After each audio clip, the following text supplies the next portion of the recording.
Hello everyone.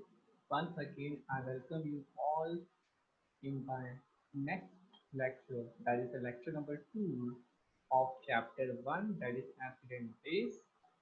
So in the last lecture, we learned about the, the definition of accident base, property of accident base, what is indicator, what is pH.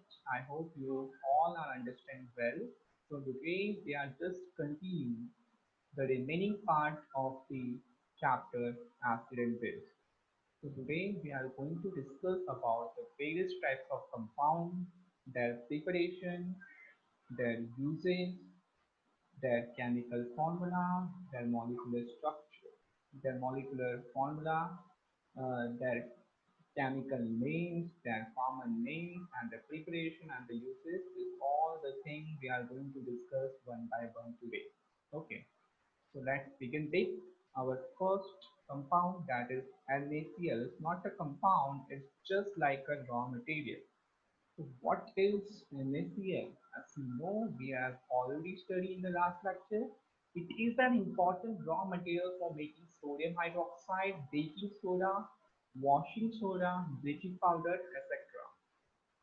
NaCl is nothing, is a raw material. एक तरह का वो raw material है जिसका use करके one can prepare the various type of compounds. जैसे कि we can prepare sodium hydroxide, that is NaOH.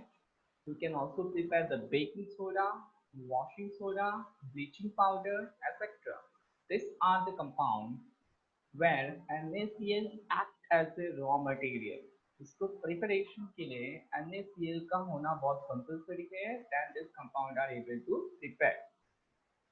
So our first compound we are going to discuss today is sodium hydroxide.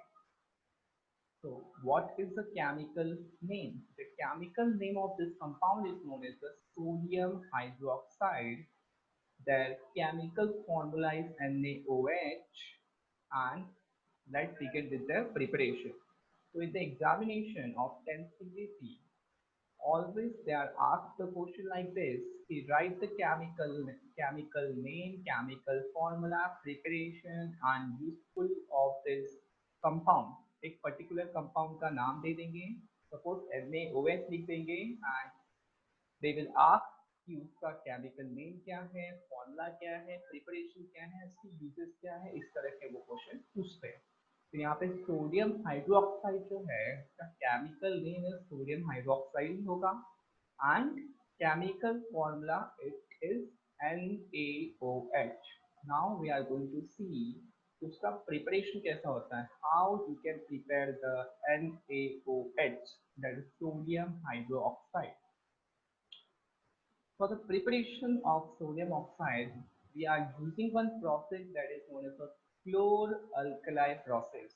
So what is this process known as? कैसे preparation करते हैं? So aqueous solution of sodium hydroxide, sodium chloride, that is called the brine. जो भी aqueous solution sodium chloride का होता है उसको कहा जाता है brine, जिसका electrolyze करते हैं. Electrolyze मतलब they are separated into two parts, जहाँ पे Na प्लस और Cl माइनस, मतलब उसको आयोनिक फॉर्म में जब कन्वर्ट करते हैं तो that process is known as the electrolyse. इसके बाद जो प्रोडक्शन होता है that are chlorine gas, and that is the formation of NaOH. तो इस तरह से प्रिपरेशन होता है हमारा सोडियम हाइड्रो ऑक्साइड का. कैसे होता है? जब हम excess solution of sodium chloride को इलेक्ट्रोलाइज करते हैं तो उसमें से क्लोरीन गैस बाहर निकलता है, and that is the formation of alkaline NaOH. Now you have to remember one thing कि यहाँ पे एक टर्म आया है brine. So for the MCQ purpose, because आजकल 10th CBSE में 20 marks का MCQ कंपल्सरी किया गया है, for that purpose you have to remember what is brine. So brine is nothing but a aqueous solution of sodium chloride. Now here the reaction is given, how the equation of preparation of sodium hydroxide takes place. You have to use the 2NaCl, that is aqueous, plus 2H2O. It will give you 2NaOH, that is also aqueous, plus Cl2 plus H2. इस तरह का इनका formation होता है। 2NaCl को हम लेंगे, जिसको वाटर में डिजोल्व करना, दैट इज 2H2O। तो उसके बाद जो फॉर्मेशन होता है that is 2NaOH, sodium hydroxide, and there is a formation of chlorine gas and hydrogen gas। ये बाई प्रोडक्ट उसके साथ बाहर निकलते हैं। तो ये हमारा chemical name, chemical formula and preparation equation है सोडियम हाइड्रोक्साइड का। Now we are going to see what is the uses of sodium hydroxide. क्या यूजेस है सोडियम हाइड्रोक्साइड का? बिकॉज विदाउट यूज कोई कंपाउंड बनाते नहीं है। तो हर एक कंपाउंड बनाने के पीछे उसका एक मकसद होता है कि कहीं ना कहीं उसको एप्लीकेशन किया जाए, मतलब कहीं ना कहीं उसको यूज किया जाए, तब वो कंपाउंड बनाने का कोई मतलब है। बिकॉज ऐसी सिर्फ नाम के लिए कोई कंपाउंड प्रिपरेशन नहीं किया जाता। तो यहाँ पे सोडियम हाइड्रोक्साइड का क्या यूज है, we are going to see. The first use is it is used in the paper making industry. सबसे पहला जो यूज होता है उसको पेपर मेकिंग इंडस्ट्री, जहाँ पे पेपर बनते हैं वहां पे सोडियम हाइड्रोक्साइड का यूज किया जाता है, that is use for the preparation of paper. Second है it is use in the soap. जो भी सोप बनता है, सोप का एक रॉ मटेरियल है, सोप बनाने के लिए हम NaOH का इस्तेमाल करते हैं। It is use as a detergent. तो सोप के साथ जो डिटर्जेंट बनता है हमारा, जो भी डिटर्जेंट है, जैसे रिन पाउडर आ गया, तो ये सब बनाने के लिए भी, रिन टाइड, ये सब बनाने के लिए भी NaOH का इस्तेमाल किया जाता है। It is also use as a artificial fibre. तो इसको आर्टिफिशियल फाइबर बनाने के लिए भी NaOH का इस्तेमाल करते हैं। तो that is the use, this is the uses of NaOH। इसके अलावा भी बहुत सारे यूज है। For your purpose you have to remember this four use. तो NaOH के बाद बारे में अगर क्वेश्चन आता है, बहुत ही सिंपल है। You have to remember the chemical name, chemical formula, their preparation and this uses. बस अगर ये कंप्लीट हो जाता है तो आपका NaOH, सोडियम हाइड्रोक्साइड का टॉपिक एकदम अच्छे से कंप्लीट हो जाएगा। इसके बेस पे कोई भी क्वेश्चन पूछते हैं तो कोई डाउट नहीं होगा, आराम से आप इसका आंसर दे सकते हो। बिकॉज जो भी क्वेश्चन है इसमें के घुमा के पूछने वाले से अलावा और क्वेश्चन नहीं पूछते। Now we are going to see about the next compound. Sodium hydroxide होने के बाद जो हमारा अगला कंपाउंड है that is known as the bleaching powder. क्योंकि हमने ब्लीचिंग पाउडर के बारे में मोस्टली सुना है। तो क्या है ब्लीचिंग पाउडर, कहाँ पे यूज किया जाता है, उसका प्रिपरेशन क्या है, उसका केमिकल नेम क्या है, सिंबल क्या है, फॉर्मूला क्या है, we are going to discuss about this. सबसे पहला कॉमन नेम। तो कॉमन नेम उसको ब्लीचिंग पाउडर ही कहते हैं। Okay, the next thing is chemical name. तो यहाँ पे इसका जो केमिकल नेम है that is known as the scientific name. Chemical name को आप साइंटिफिक नेम भी कह सकते हो। इसका जो साइंटिफिक नेम है that is calcium oxychloride. And chemical formula. What is the chemical formula of calcium oxychloride? So that is CaOCl2. You have to very remember this thing. Common name bleaching powder, chemical name that is calcium oxychloride, and chemical formula is CaOCl2. ये भी बहुत easy है। Ca for calcium, O for oxide, and oxy and Cl2 for chloride. So this name is calcium oxychloride. Now, how is the preparation of the bleaching powder take place?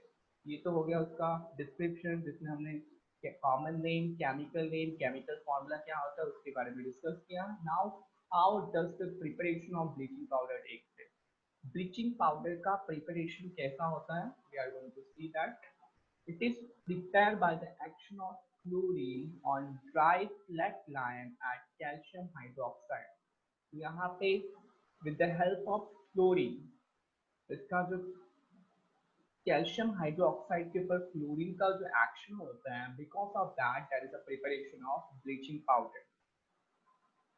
Now how the equation take place of the bleaching powder? Bleaching powder finally बनता कैसा है? तो very simple सा equation है कि calcium hydroxide का reaction, जब calcium hydroxide के अंदर क्लोरीन को ऐड करते हैं तो that is the formation of CaOCl2 plus H2O।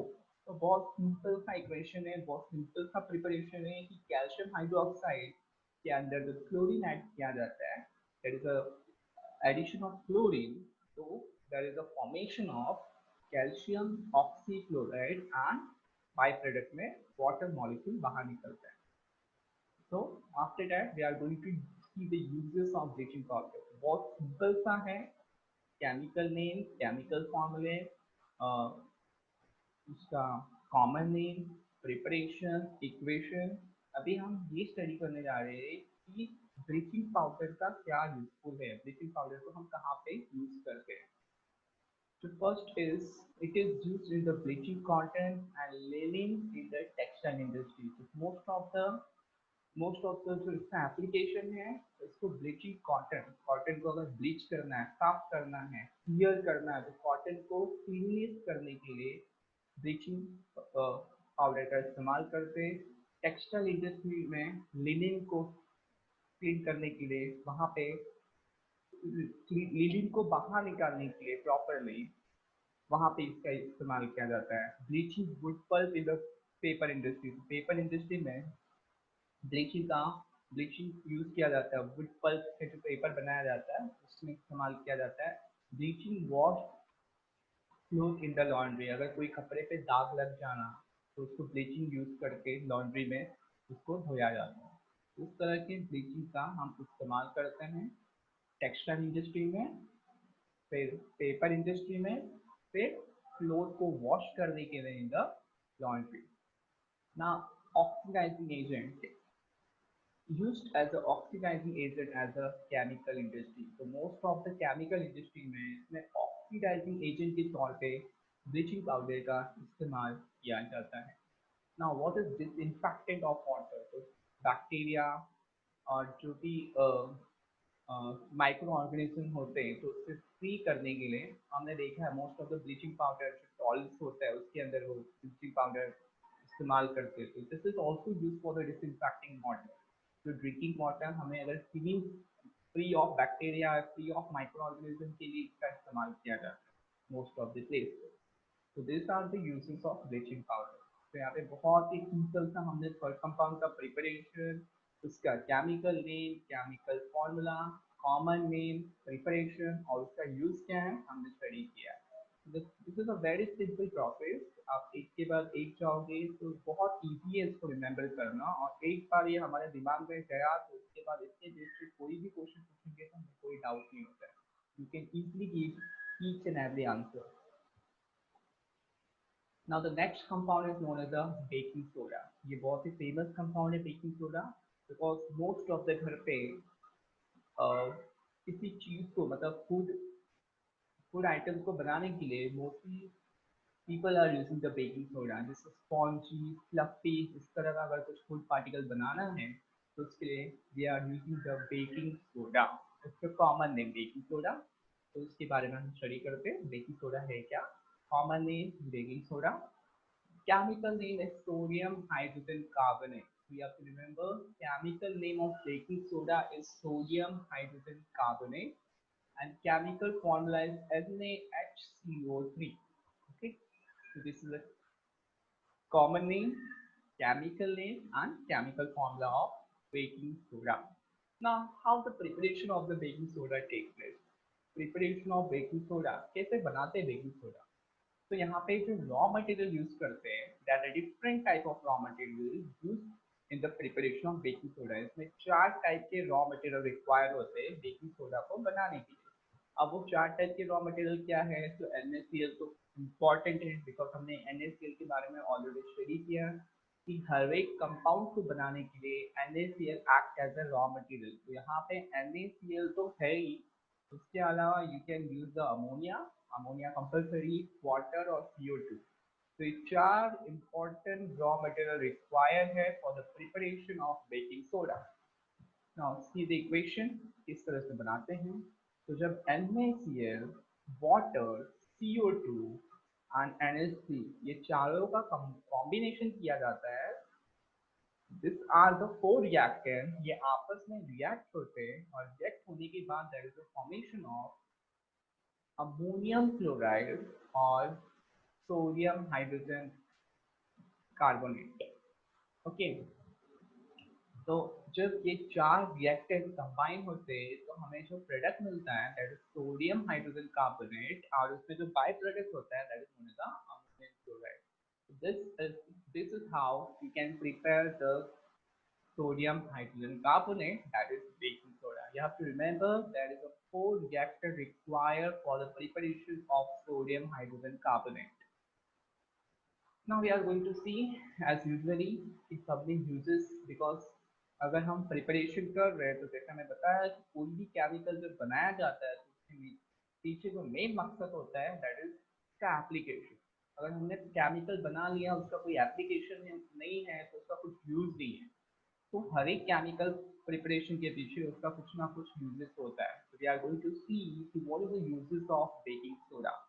It is used as an antacid, being alkaline neutralize the acid in the stomach. तो antacid के तौर पे यूज करते हैं। जैसा हमने लास्ट टाइम भी स्टडी किया था कि कोई एंट बाइट अगर हमें करता है तो they include the formic acid, हमारे बॉडी के अंदर जो इंजेक्ट करता है फॉर्मिक एसिड। तो अगर बेकिंग सोडा वहाँ पे अप्लाई करते हैं तो सीधा वो न्यूट्रलाइज कर देता है रिएक्शन, तो हमको पेनिंग एंड स्वेलिंग से हमको प्रिवेंट करता है।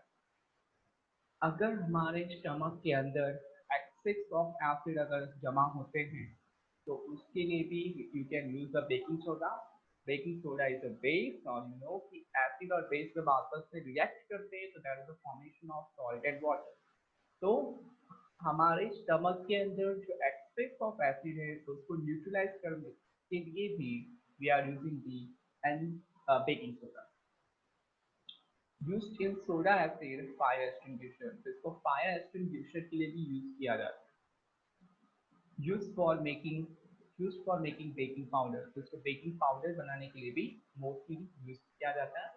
When baking powder is heated or mixed in the form of carbon dioxide, water, sodium salt of acid, baking powder को जब हीट करके उसमें carbon dioxide water sodium salt of acid इसको mix करते हैं तो उसमें कार्बन डाइऑक्साइड का प्रोडक्शन होता है रिएक्शन में।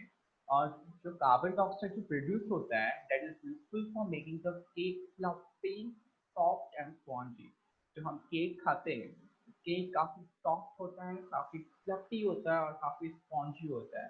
तो ये कैसे प्रोड्यूस होता है? तो ये ऐसे प्रोड्यूस होता है जैसे कि बेकिंग पाउडर को हमने हीट किया और उसके अंदर carbon dioxide water salt of acid जो भी मिक्सर है, तो जो कार्बन डाइऑक्साइड प्रोड्यूस होता है उस रिएक्शन में वो केक को फ्लफी सॉफ्ट और स्पॉन्जी बनाने का काम करता है। तो ये है यूजफुल हमारा बेकिंग सोडा का। अब हम नेक्स्ट कंपाउंड की ओर बढ़ रहे हैं जिसका नाम है washing soda. Common name as usual, इसका वॉशिंग सोडा ही कॉमन नेम है। Chemical name that is sodium carbonate. ध्यान देना, baking soda sodium hydrogen carbonate, washing soda sodium carbonate, ये दोनों में डिफरेंस है। नाउ केमिकल फॉर्मूला, तो केमिकल फॉर्मूला यहाँ पे Na2CO3 है, वहाँ पे NaSCO3 था into 10 molecule of water. So washing soda contain the 10 molecule of water that is in the crystal form.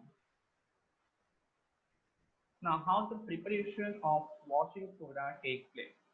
सबसे पहला हम ये स्टडी करते हैं कि 10 molecule of water के बाद का जो प्रोसेस है that is water of crystallisation. I will explain you कि व्हाट इज क्रिस्टलाइजेशन, क्रिस्टलाइजेशन होता क्या है एक्चुअली। तो सबसे पहला हम ये देखते हैं कि वॉशिंग सोडा का प्रिपरेशन कैसे होता है, how the preparation of the washing soda takes place. On heating baking soda, we get sodium carbonate. It is crystallized on adding the water. तो जैसे हम बेकिंग सोडा को हीट करते हैं तो उसमें से हमें सोडियम कार्बोनेट बाहर निकलता है और पानी डाल के हम उसको क्रिस्टल बनाते हैं। So here sodium hydrogen carbonate that is known as the baking soda, after heating it इसमें से जो बाहर निकलता है that is sodium carbonate, water and CO2. Okay. फिर sodium carbonate plus 10 molecule of water, जब हमने इसके अंदर वाटर ऐड किया बिकॉज रिएक्शन क्या है कि जब हम हीट करेंगे तो उसमें से सोडियम कार्बोनेट बाहर निकलता है। जब सोडियम कार्बोनेट को हम वाटर ऐड करेंगे तो that is the formation of sodium carbonate crystal form. तो 10 मॉलिक्यूल ऑफ वाटर है, that is known as the water of crystallisation. Crystallisation मतलब क्या होता है, इट्स लाइक जो पार्टिकल्स होते हैं छोटे छोटे, शुगर का जो क्रिस्टल होता है, तो उस तरह का कुछ क्रिस्टल का फॉर्मेशन होता है in the case of washing soda. और क्रिस्टल क्रिस्टल बनने का जो इम्पोर्टेंट है, तो क्रिस्टल क्यों बनता है, बिकॉज उसके अंदर 10 मॉलिक्यूल ऑफ वाटर प्रेजेंट होता है, because of that washing soda are in the form of crystal. ठीक है, तो ये हमने कॉमन नेम पढ़ लिया, कॉमन नेम था वॉशिंग सोडा, इसका chemical sodium carbonate, chemical formula Na2CO3 into 10H2O। You have to remember that 10H2O, यहाँ पे वॉशिंग सोडा में 10H2O 10 वाटर के मॉलिक्यूल्स होते हैं। इसका प्रिपरेशन, जब हम बेकिंग सोडा को हीट करते हैं तो हमें सोडियम कार्बोनेट मिलता है, और सोडियम कार्बोनेट को वाटर डालने के बाद वो क्रिस्टल फॉर्म में होता है, लाइक सॉल्ट एंड शुगर का जो क्रिस्टल होता है, बिल्कुल उस तरीके का तुम्हें वॉशिंग सोडा भी मिलेगा। ओके, तो ये दो स्टेप का रिएक्शन है, you have to remember very carefully कि जब हम बेकिंग सोडा को हीट करते हैं तो that is a formation of sodium carbonate, also water and CO2। तो सोडियम कार्बोनेट को अगेन हम 10 मॉलिक्यूल ऑफ वाटर पे जब हीट करेंगे, मतलब ऐड करेंगे, तो that is a formation of sodium carbonate into 10 molecule of water. Now what is uses of washing soda? Washing soda को कहाँ कहाँ पे यूज करते हैं, तो use in making glass, soap and paper. तो mostly glass industry, soap making industry और paper industry में वॉशिंग सोडा का यूज किया जाता है। Used in manufacture of sodium compounds such as borax. So most of the sodium compound preparation के लिए we are required the washing soda, जिसका एक एग्जांपल दिया है borax powder। तो borax के लिए भी वॉशिंग सोडा का यूज किया जाता है। Use as cleaning agent for domestic purpose. तो हमारे घर में क्लीनिंग पर्पज के लिए वी आर यूजिंग दी, कपड़े धोने के लिए या कुछ साफ सफाई करने के लिए most of the people are using the washing soda, that is sodium carbonate. Use to remove the permanent hardness of water. तो by using the washing soda हम लोग जो भी हार्डनेस ऑफ वाटर है उसको रिमूव के लिए भी यूज करते हैं। Now we are going to see the water of crystallization. Now यहाँ पे दो चीज हैं, एक तो क्रिस्टल और दूसरा इसका अपोजिट है अमारफस। So what is the difference in crystal and amorphous? Okay, तो क्रिस्टल मीन्स थोड़ा थोड़ा तो आइडिया आ गया होगा कि 10 मॉलिक्यूल ऑफ वाटर। क्रिस्टल का मतलब क्या होता है कि उसके अंदर there is a addition of water, some molecule of water are present in that compound, such type of compound is known as a crystal compound। Most of the compound में जो क्रिस्टल फॉर्म में है उसके अंदर water का molecule होता है, fix number of water molecule होते हैं, and that is known as the crystallization. What about the amorphous? Amorphous के अंदर वाटर मॉलिक्यूल बिल्कुल नहीं होते हैं, and they are in the form of powder form, जैसा ऐश होता है या पाउडर आपने देखा होगा, तो उसके अंदर वाटर मॉलिक्यूल बिल्कुल नहीं होता, तो they are not in the form of crystal. वो क्रिस्टल फॉर्म में होते हैं क्या? नहीं, crystal form is like roughness, हमको छूने में रफ पता चलता है, but in the case of powder काफी सॉफ्ट होते हैं, ऐश को भी हाथ लगेंगे दैट बिकम वेरी सॉफ्ट, तो उसके अंदर वाटर की क्वांटिटी बिल्कुल नहीं होता है। तो वाटर की क्वांटिटी ना हो तो that is amorphous, and if there is a presence of water that become a crystal। So we are going to study what is water of crystallization। Water of crystallisation, ये दो marks के लिए question आ सकता है, इसके example दो and definition. It is a fix number of water molecules present in one formula unit of salt. एक formula unit of salt मतलब NaCl के अंदर कितने वाटर मॉलिक्यूल है, तो that is considered to be a water of crystallization. हर एक compound का अपना अलग अलग वाटर मॉलिक्यूल प्रेजेंट होते हैं, और एक मॉलिक्यूलर फॉर्मूला, एक यूनिट फॉर्मूला के साथ कितने वाटर मॉलिक्यूल प्रेजेंट है, that is considered to be the water of crystallisation. Example, copper sulphate, 5 water molecule होते हैं। जैसे सोडियम कार्बोनेट हमने अभी स्टडी किया, it contain 10 water molecule. Calcium sulphate, it contain 2 water molecule. यहाँ पे कॉपर सल्फेट में 5 थे, सोडियम कार्बन में 10 थे, कैल्शियम सल्फेट में 2 है, तो हर एक का फिक्स मॉलिक्यूल होता है ऑफ वाटर। तो what is plaster of Paris, तो ये तो हमने स्टडी कर दिया, इसका कुछ यूजेस नहीं है वाटर क्रिस्टलाइजेशन का। हमें खाली ये स्टडी करना था कि क्रिस्टलाइजेशन का मतलब क्या होता है, और कंपाउंड के अंदर अगर वो क्रिस्टल है तो कितना मॉलिक्यूल ऑफ वाटर होता है। तो मैं बताया कि मोस्ट ऑफ द कंपाउंड, सब कंपाउंड में वाटर का जो मॉलिक्यूल है वो कांस्टेंट होता है। कांस्टेंट का मतलब सबका अपना अपना अलग अलग होता है, that is a fix number. Okay, तो उसका कुछ यूज भी है जस्ट फॉर द स्टडी, हाँ उसको क्रिस्टल क्यों बोलते हैं। Now we are going to deal with the next compound, that is the last compound, that is known as the plaster of Paris, जिसको short form में POP कहते हैं। ये पेरिस में डिस्कवर हुआ था। Now what is the common name? Common name is as similar as given, that is plaster of Paris. Chemical name calcium sulfate hemihydrate. We are going to know why this compound is known as the hemihydrate. So इसमें calcium sulfate hemihydrate इसका chemical name है। Now what is the formula? CaSO4 into half H2O, इसके अंदर half water molecule होता है, that is why they are known as the hemihydrate. So calcium sulfate plus half molecule of water, this is the formula of POP, that is plaster of Paris, and chemical name is calcium sulfate hemihydrate. Okay, now we are going to see how one can prepare the plaster of Paris. The plaster of Paris के लिए you are required gypsum. जब हम gypsum को heat करते हैं एक fix temperature पे तो हमें मिलता है पीओपी। ठीक है, तो on heating gypsum at fix temperature we got POP, that is plaster of Paris. You can see over here calcium sulfate into 2 molecule of water. When it is heated, it will form calcium sulfate into half molecule of water plus 1.5 molecule of water. So calcium sulfate plus 2 molecule of water is known as the gypsum. जब हम इसको heat करते हैं तो that is a formation of calcium sulfate into half H2O plus 1.5 H2O वो बाहर निकलता है। तो यहाँ पे you have to very remember कि हमारा जो कैल्शियम सल्फेट, जिप्सम और पीओपी में क्या डिफरेंस है। तो जिप्सम के अंदर 2 मॉलिक्यूल ऑफ वाटर होता है, gypsum contain the 2 molecule of water, और अगर हम लोग वहीं पे कैल्शियम पीओपी की बात करें तो it contain only half molecule of water. ये रिमेम्बर रखना बहुत जरूरी है। Now on 1.5 is known as the water crystallization. Again here plaster of Paris जो होता है that is crystal form, तो जो 1.5 molecule of water जो बाहर निकलते हैं that is considered to be the water of crystallization. So we are going to see what is the uses of POP. हम लोग POP का इस्तेमाल कहाँ पे करते हैं। Most of the place में हम लोग POP का इस्तेमाल करते हैं। सबसे पहला किसी का बोन फ्रैक्चर होता है तो जो व्हाइट कलर का बैंडेज पट्टी लगाया जाता है on the hand, that is nothing but a POP. So most of this is used in the plastering of fractured bone. जो भी बोन फ्रैक्चर होते हैं उसको प्लास्टर करने के लिए one can use the POP.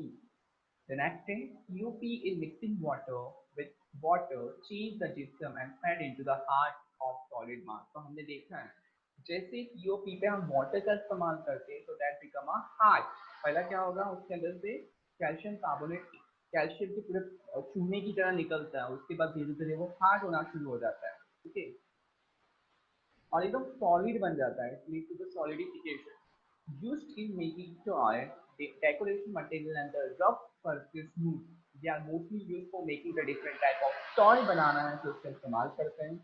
कोई डेकोरेशन मटेरियल बनाना है, मोस्ट ऑफ द जो स्टैचू बनता है they are made up of the calcium POP. और कोई रफ सरफेस है, मतलब घरों पे अगर रफ सरफेस है तो वहाँ पे पीओपी लगाया जाता है। तो ये घर को वॉल, आजकल मोस्ट ऑफ द वॉल पे पीओपी पहले ऊपर से लगा के एंड देन वो डिस्टेम्बर या एवरीथिंग लोग यूज करते हैं। तो कोई भी रफ सरफेस को स्मूथ बनाने के लिए we are using the POP. तो टॉय बनाना, स्टैचू बनाना या फ्रैक्चर बोन पे यूज किया जाता है, तो इसका बहुत ही ज़्यादा एप्लीकेशन है पीओपी का।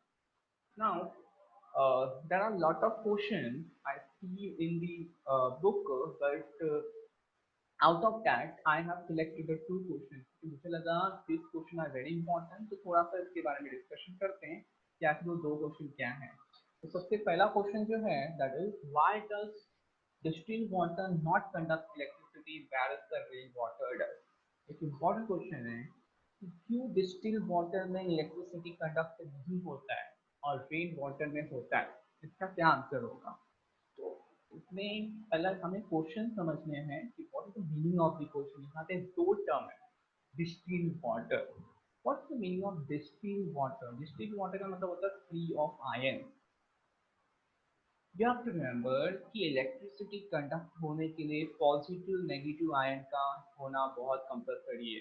अगर उस वाटर के अंदर पॉजिटिव नेगेटिव आयन प्रेजेंट है तो उस वाटर में इलेक्ट्रिसिटी कंडक्ट होगा। अगर आयन प्रेजेंट नहीं है तो वहाँ पे इलेक्ट्रिसिटी कंडक्ट नहीं होगा।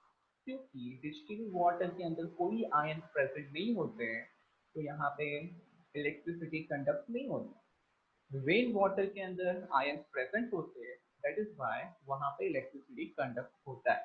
तो बहुत सिंपल सा है कि डिस्टिल्ड वाटर का मतलब फ्री ऑफ आयन, तो उसके अंदर आयन नहीं है वहाँ पे इलेक्ट्रिसिटी कंडक्ट नहीं करेगा because electricity require the positive and the negative ion for the conduction, और डिस्टिल्ड वाटर में वो नहीं होते।